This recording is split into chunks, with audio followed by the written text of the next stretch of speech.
Hey there, just a reminder before we get going that the team at The Week not only bring you a wonderful website and this truly indispensable podcast, they also produce The Week magazine. It is the perfect news source for lockdown. Delivered to your door each week, including the best news stories, reviews and columns from more than 200 UK and international sources. And you can claim 6 free issues and a free Moleskine notebook just for being a Week Unwrapped listener. Go to theweek.co.uk/offer and enter the promo code POD25 to get yours. That's theweek.co.uk/offer and the promo code POD25. And now, on with the show. It's the week ending Saturday the 16th of May, and this is The Week Unwrapped. In the past 7 days, we've seen Public Health England approving an antibody test for coronavirus, the US accusing China of hacking their COVID-19 research, and BuzzFeed announcing the closure of their UK and Australian newsrooms. But we're here to bring you some stories that passed under the radar this week. Big news, not making headlines right now, but with repercussions for all our lives. I'm Olly Mann. Let's unwrap the week. And joining me this week from the Week's digital team is Joe Evans, and still trapped in Australia, his boss Arion McNicoll, and from the Week Junior, Felicity Capon, who has just been shortlisted new editor of the year at the British Society of Magazine Editors Awards. Congratulations, Ooh. Felicity. Thank you.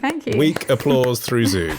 I would say have a great evening at the ceremony and look forward to the red carpet, but I presume it's just going to be a live-streamed web event and you'll effectively be in your pyjamas. I will, but I will still make my own canapes and find some alcohol and put on a dress over my pyjamas. I'm determined.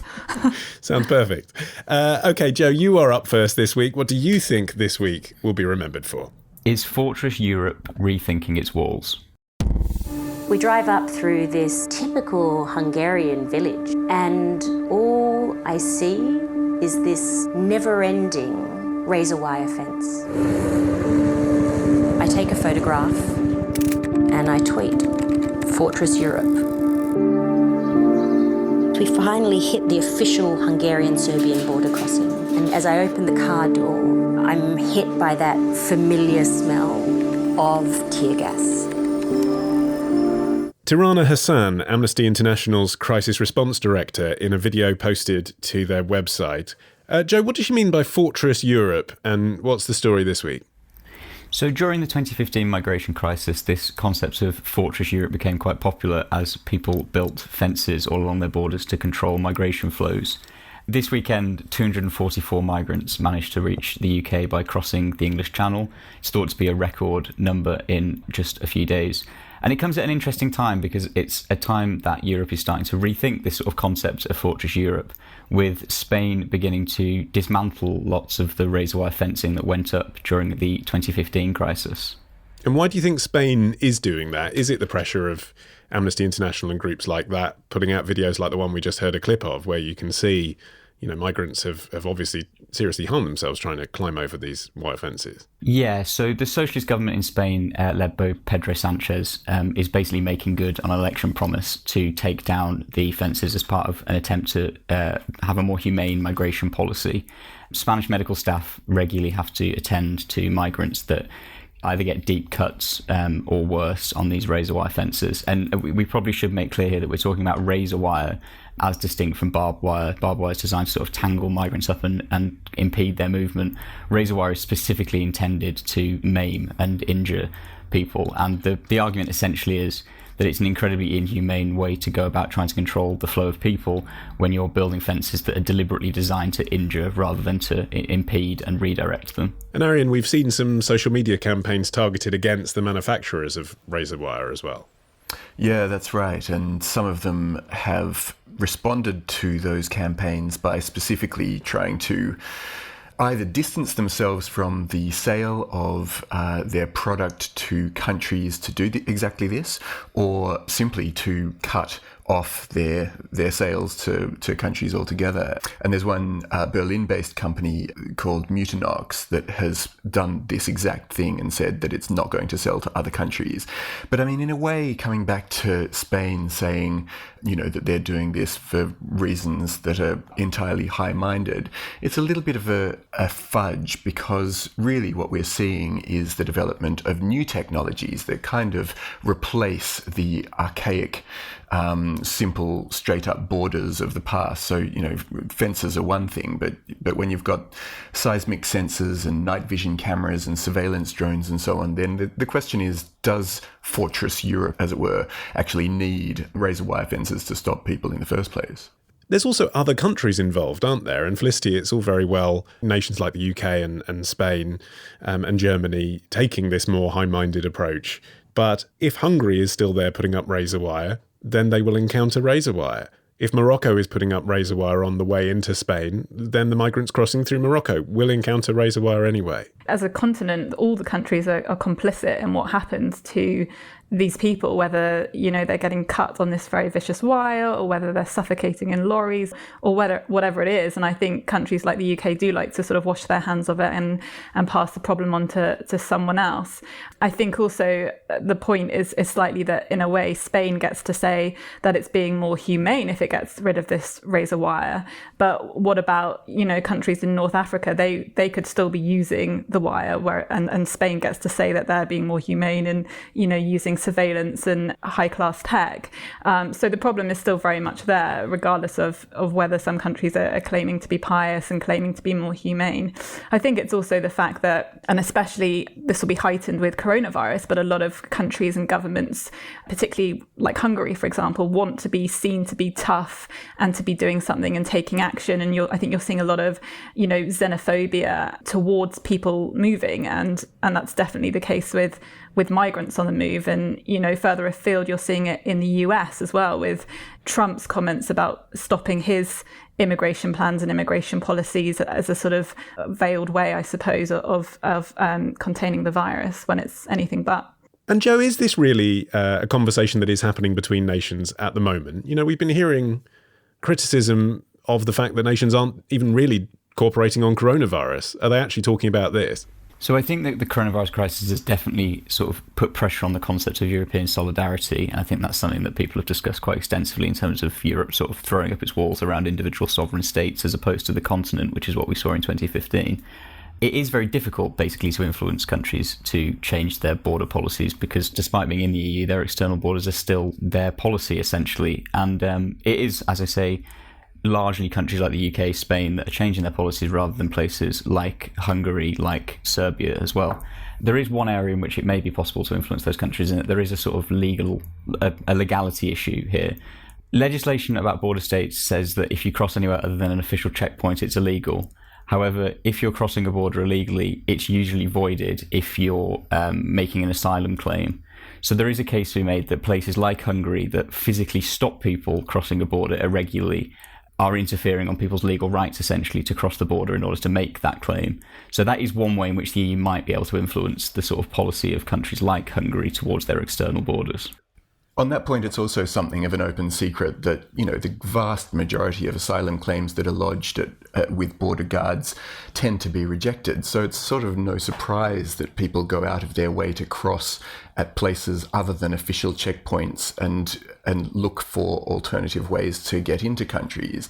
And so really, the idea that so many countries have that people should stop coming into their country illegally and therefore often countries claim some sort of pious righteousness in putting up barriers in the first place. It's hardly true, given that people who try to come in through official channels are really being overwhelmingly rejected. You can see why they'd want to come in other directions.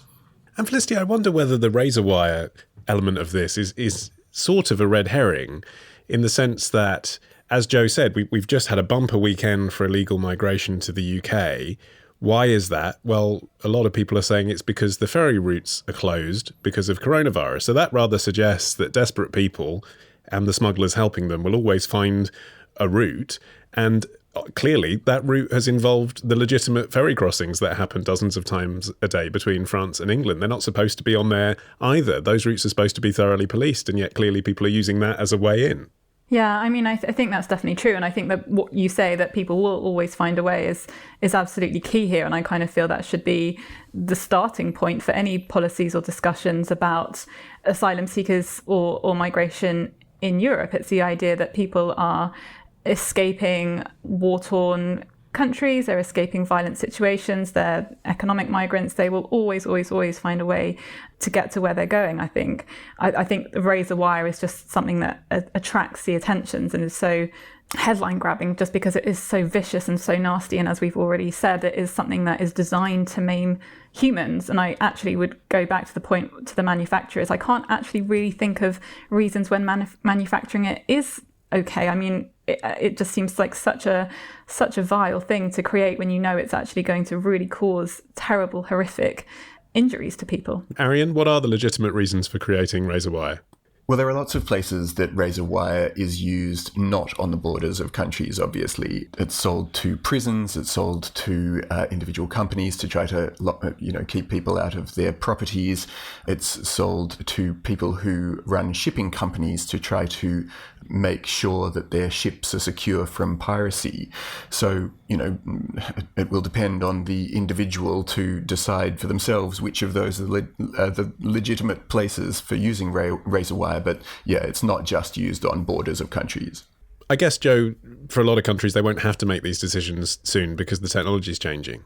No, that's quite right. Most countries now are looking away from sort of these more medieval means of controlling the flow of people and looking more towards technological solutions. So Spain may well have taken down its razor wire fences or is in the process of doing so, but it is just moving towards sort of drones and surveillance and also technical cooperation between countries to control the flow of people. These drones can fly for 30 hours and can read number plates from 2 miles up in the air, so they're slightly more sophisticated than razor wire fences. That said, I don't think we should expect to see razor wire fences taken down all over Europe, because the one thing that we haven't quite touched on and that I think deserves saying is that they're also just a great political tool. There's a reason that people like Viktor Orban in Hungary like erecting razor wire fences, isn't it? Because it makes very clear to a population that you're taking it seriously, and like Trump talking about walls when obviously technology is the way forward in terms of controlling the flow of people, that desire for hard man politicians to appeal to that sort of public opinion isn't going to go anywhere anytime soon. Indeed. Felicity, you're up next after this.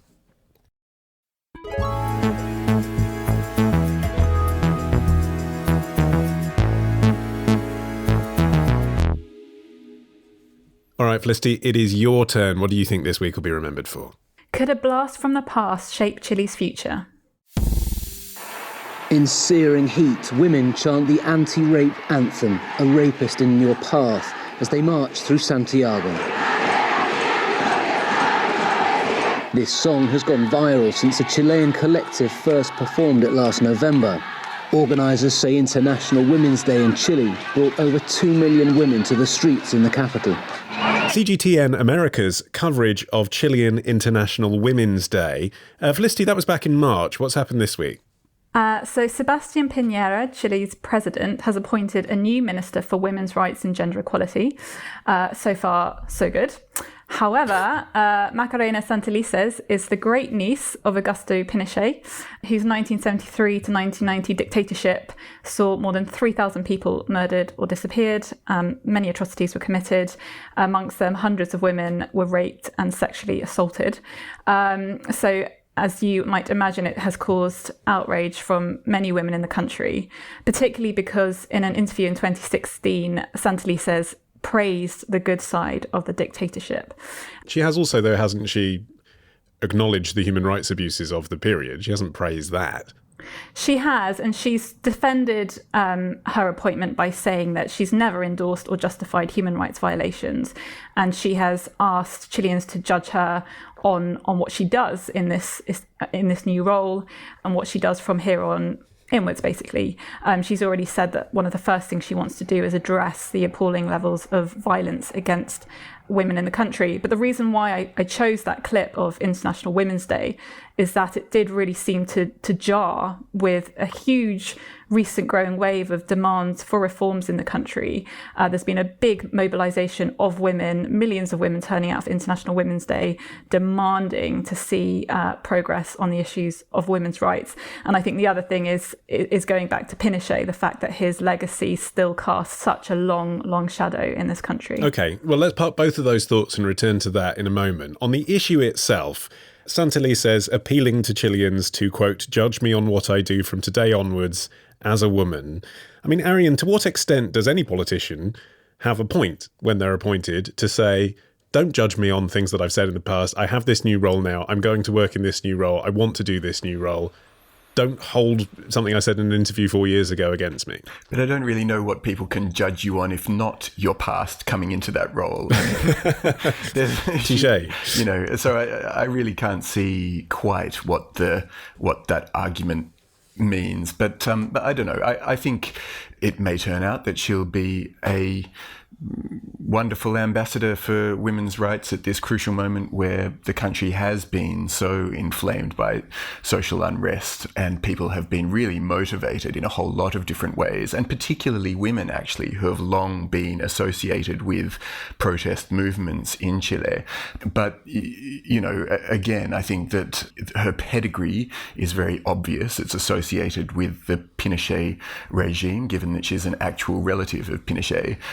But also her previous endorsement of aspects of that era of dictatorial control in the country doesn't really speak well to the possibility that she's going to be the reformist within the current government. So whichever way you look at it, it doesn't look like she's going to represent the interests of women the way that women want to be represented right now. Okay, well, let's, Joe, take the other strand of that general story then, which is the nepotism, I suppose. Again, that's not unique to Chile, is it? That's not unique to this politician. We can think about people that are currently sitting in the House of Commons that are related to predecessors with their same surname. That happens everywhere. I mean, that's quite right, but I think people like Stephen Kinnock, say, would probably take issue with being compared to this example of nepotism. I think it jars particularly because Chile in the last sort of 6 months has done a swathe of things that have sought to distance themselves from Pinochet's regime.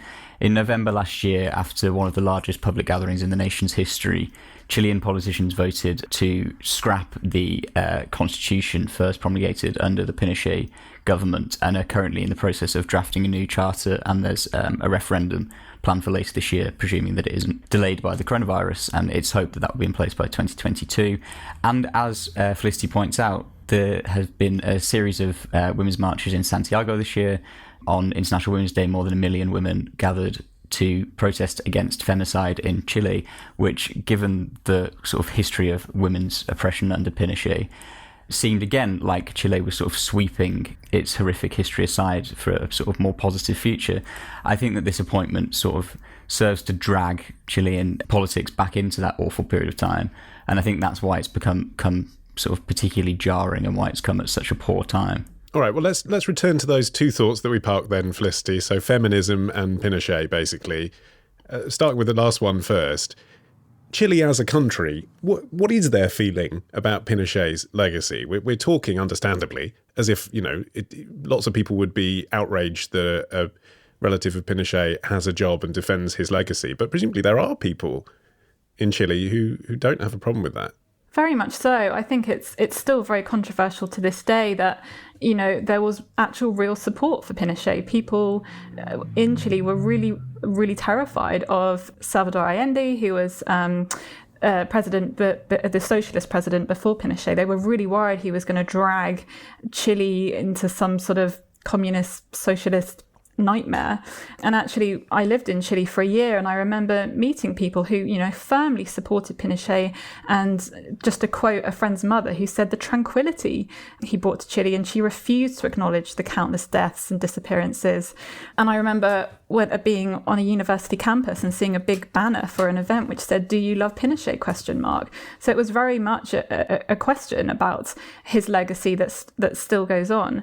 I think the other thing to say is that Chile's constitution as it is now was born under Pinochet, and actually a lot of the bans and restrictions on women today came directly from Pinochet's time in power. So, for example, Chile had a very strict ban on abortion that was born under Pinochet's dictatorship and has taken many years for it to be liberated to some extent. So Chile's laws on abortion are still very, very strict, but actually in 2017 the Constitutional Court upheld a new law which decriminalised abortion in 3 circumstances: when pregnancy is a result of rape, the life of the mother is at risk, or the fetus is unviable. But I mean, that took 28 years to get to that point. So it's very clear that everything about the Pinochet legacy still lingers on today.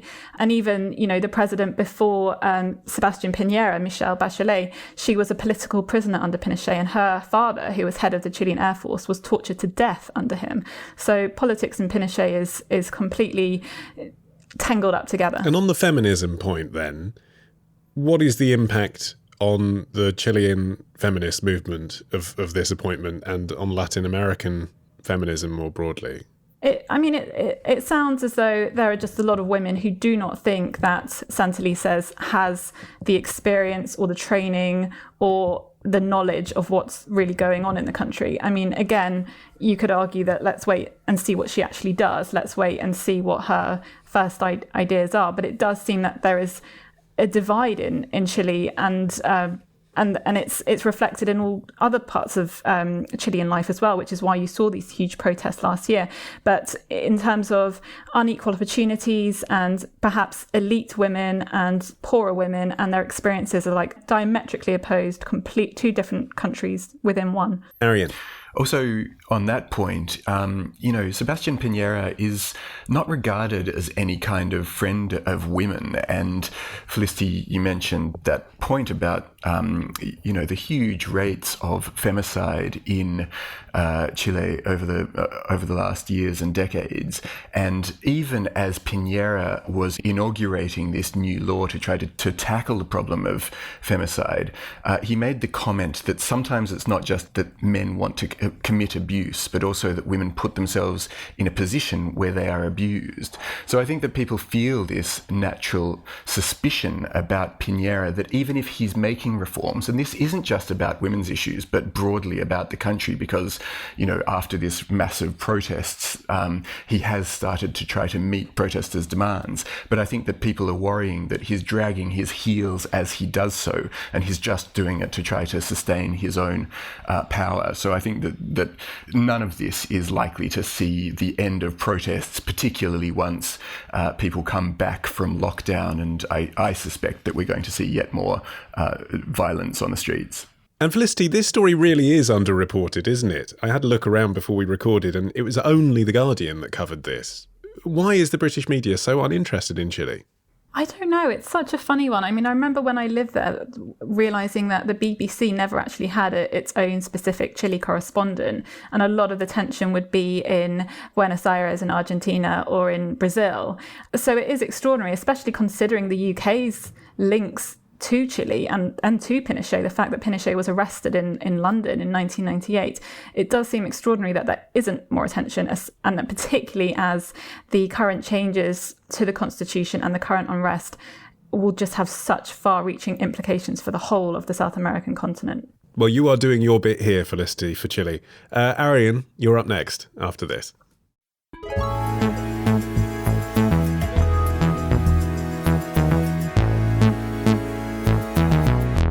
So, Arion, you are finishing the show. What do you think this week will be remembered for? Well, this week we discovered, and you're never going to believe this, that someone on Instagram is kind of fake.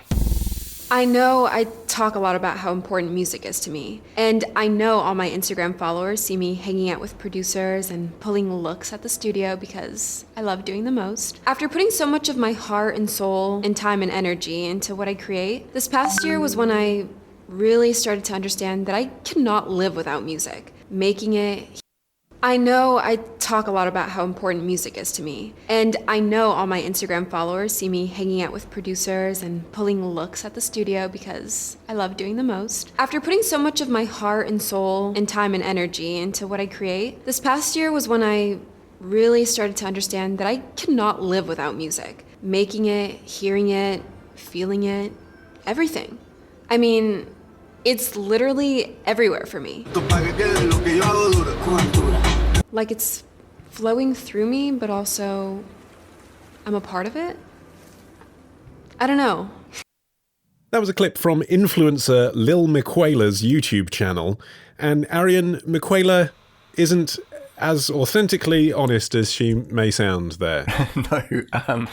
So this week the news is that this influencer called Miquela has signed with a major US talent agency called CAA, or the Creative Artists Agency. And that story in itself would be unremarkable, except for the fact that Miquela is a CGI character who was entirely dreamed up by a brand company. And signing with CAA is quite a big deal because they're an absolutely huge company. They represent Robert Downey Jr., Jennifer Aniston, Ed Sheeran and Ariana Grande, and a whole lot of sports stars as well. But Miquela is their first virtual client, which is what makes this sort of special. Okay, but I mean, it wouldn't be that weird, would it, if they signed up Bugs Bunny? I mean, he's a character. You know, there's obviously merchandising opportunities. There are brands you can work with. So what's different that it's an Instagram-created character rather than any animated character? I take your point, and I do think that there is something about that, you know, there are characters that people have an association with and they come to have an impact, and you know, your Mickey Mouses and your Bugs Bunnies are good examples of that.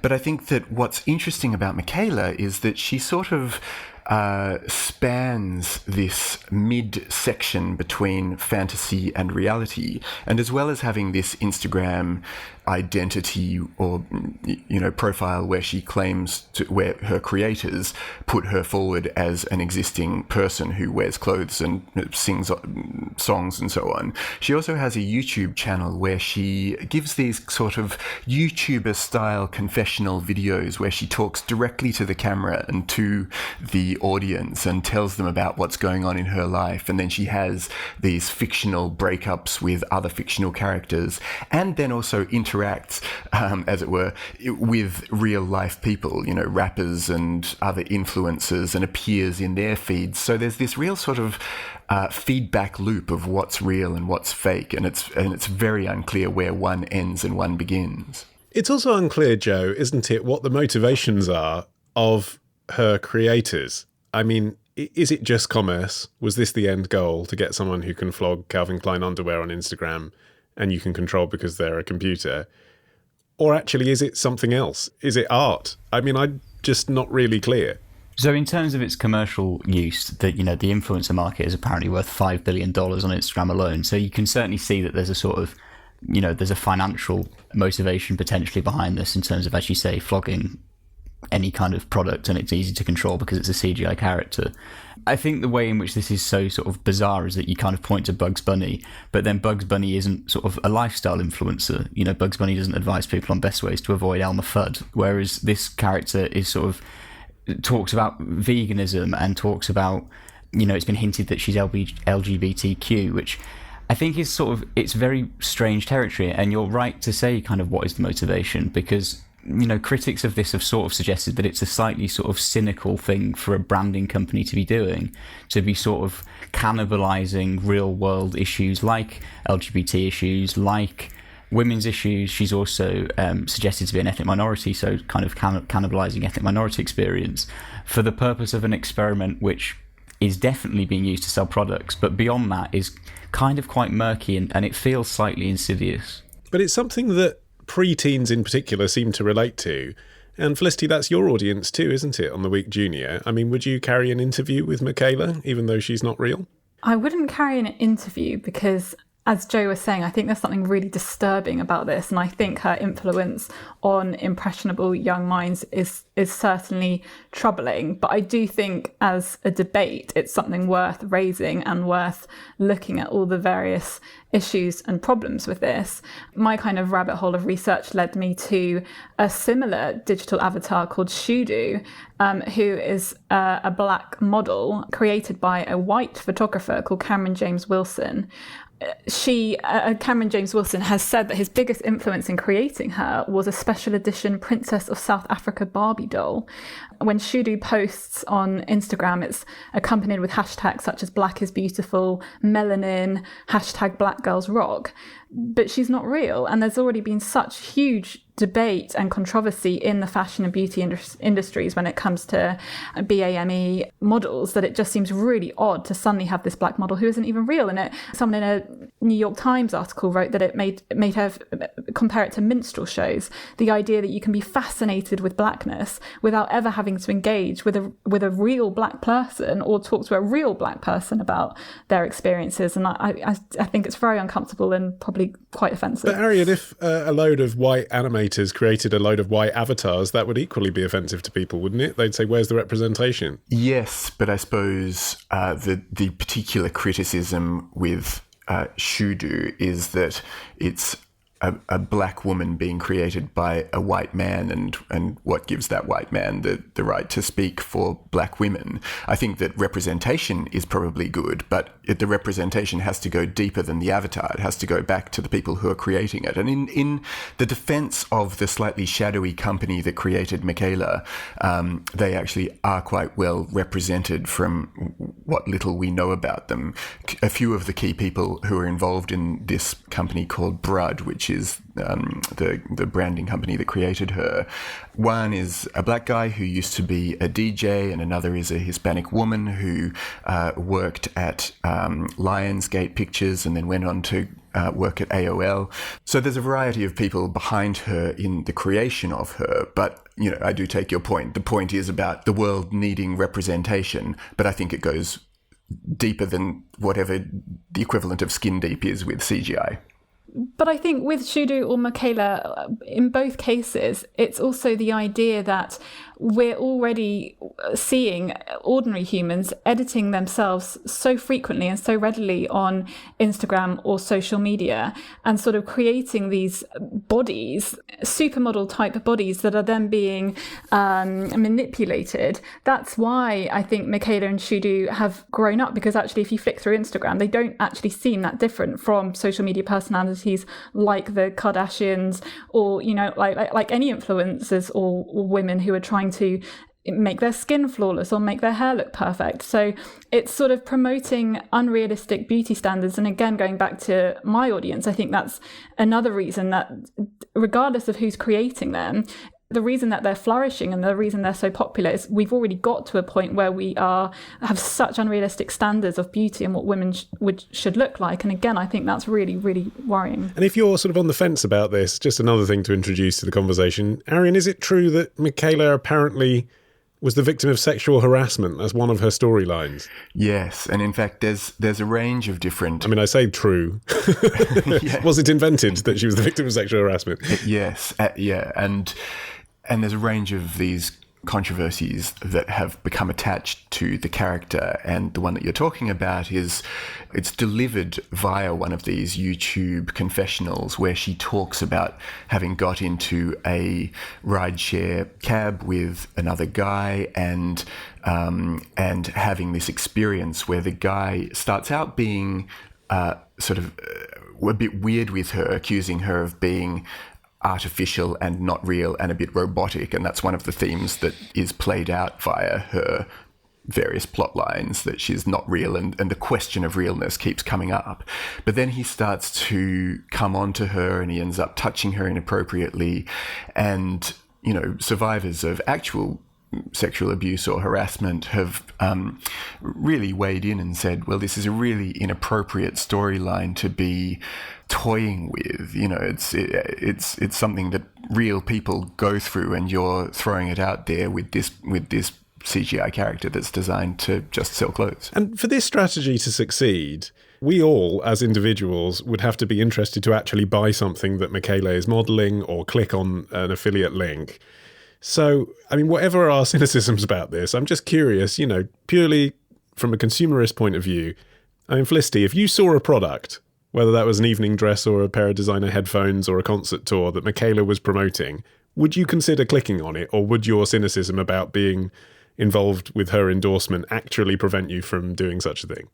I think my cynicism would get in the way, and I suppose the other thing is whether it had been marked up, obviously, that it was an advert and that it was being promoted as opposed to anything else. Well, look, I clicked the music. I was curious. I mean, Arion, you'd click the music, wouldn't you? I agree. I clicked the music and quite enjoyed the songs that she sang. I'd click the earrings. I need some new earrings. You know, the more I got into this story, the more I just thought that actually they're onto something quite brilliant.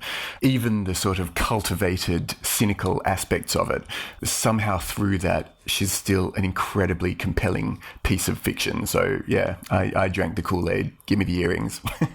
That is it for another edition of The Week Unwrapped. Thanks to Arion, Felicity and Joe, our virtual influencers. If you are interested in the amazing content the digital world has to offer, then you should download our entire back catalogue. Just search for The Week Unwrapped on your podcast app of choice. I've been Olly Mann. Our music is by Tom Morby, the producer Sarah Miles at Rethink Audio. And until we meet again to unwrap next week, bye-bye.